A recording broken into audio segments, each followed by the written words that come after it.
Assalamualaikum warahmatullahi wabarakatuh.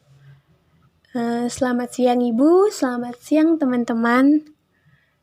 Di mata kuliah Kesehatan dan Gizi ini, saya Iman Nupratiwi dan rekan-rekan saya Dela Eskesi, Irawati, dan juga Dila Putri Sartika di sini akan membahas atau menjelaskan nih sedikit tentang imunisasi, menyusui, dan masalah yang terjadi pada bayi.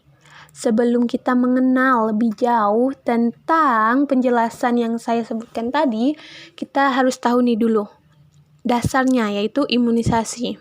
Apa sih imunisasi itu? Manfaat imunisasi itu bagaimana? Nah, di sini kita awal-awal ini kita jelaskan terlebih dahulu. Imunisasi itu berasal dari kata imun yang berarti kebal atau resisten. Nah, anak diimunisasi berarti diberikan kekebalan terhadap suatu penyakit tertentu. Anak kebal pun atau resisten terhadap suatu penyakit, ia belum tentu ia kebal terhadap penyakit lainnya. Jadi, imunisasi itu adalah suatu upaya untuk menimbulkan atau meningkatkan kekebalan seseorang secara aktif terhadap suatu penyakit.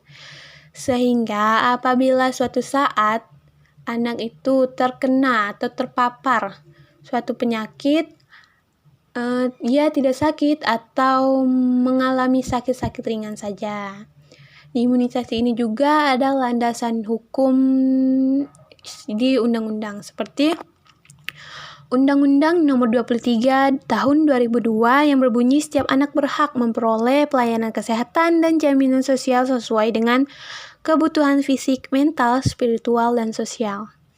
Berarti kita sedari di dalam kandungan pun sampai tua, kita selalu atau berhak nih memperoleh pelayanan kesehatan dan jaminan sosial sesuai dengan kebutuhan kita masing-masing.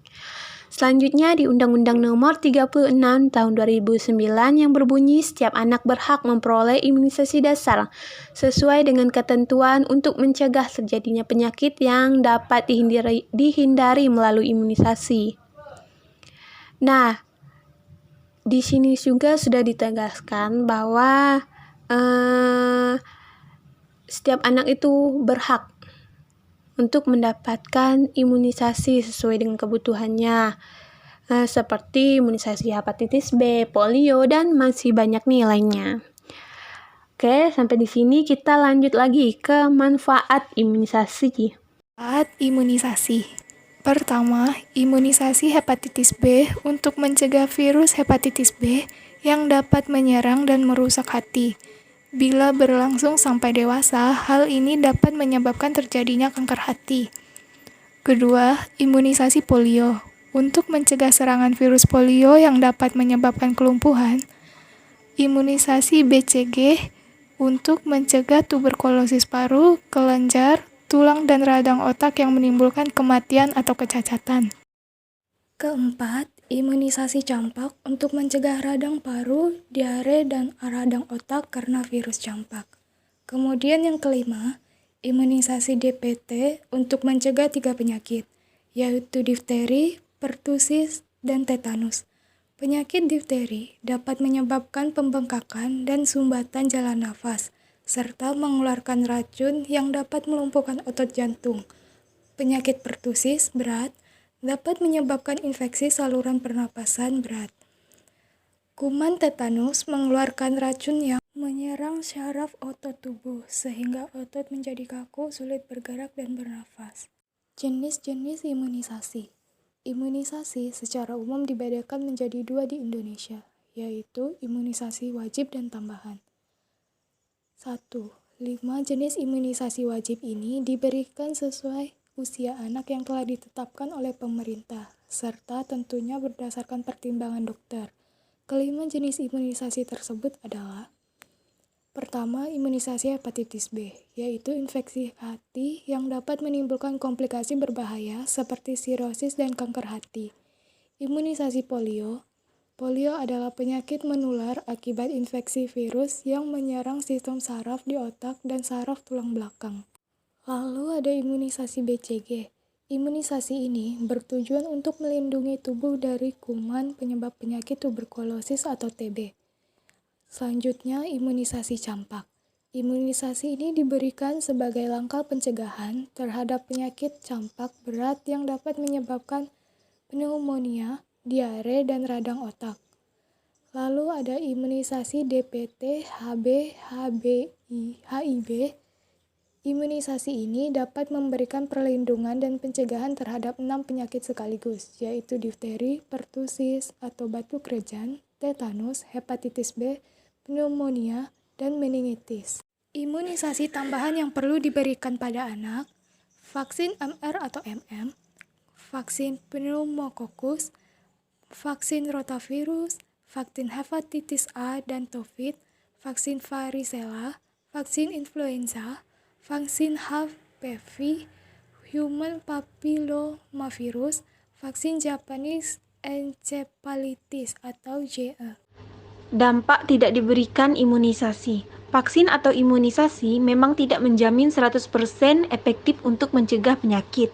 Namun, manfaatnya akan lebih besar dari resikonya dan kalaupun anak tertular dan sakit, gejala yang dialami akan jauh lebih ringan serta mudah diobati ketimbang dengan anak yang tidak imunisasi sama sekali. Jika tidak mendapat imunisasi, anak akan lebih berisiko tertular dan mengalami sakit yang lebih parah. Selain itu, mereka juga akan mempunyai risiko lebih tinggi untuk terkena komplikasi yang dapat menyebabkan kecacatan bahkan kematian.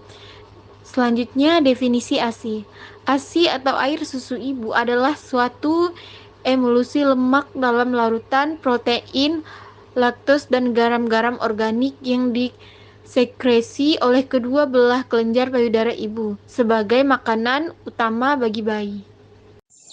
Masalah yang terjadi pada bayi, yang pertama yaitu bayi sering menangis.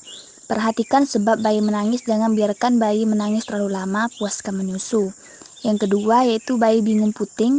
Nipple confusion adalah keadaan yang terjadi karena bayi mendapat susu formula dalam botol berganti-ganti dengan menyusu pada ibu. Yang ketiga yaitu bayi kuning. Pencegahan segera menyusu setelah lahir dan jangan dibatasi atau susu atau sesering mungkin. Yang keempat, bayi kembar. Ibu optimis asinya cukup susu dengan football potion.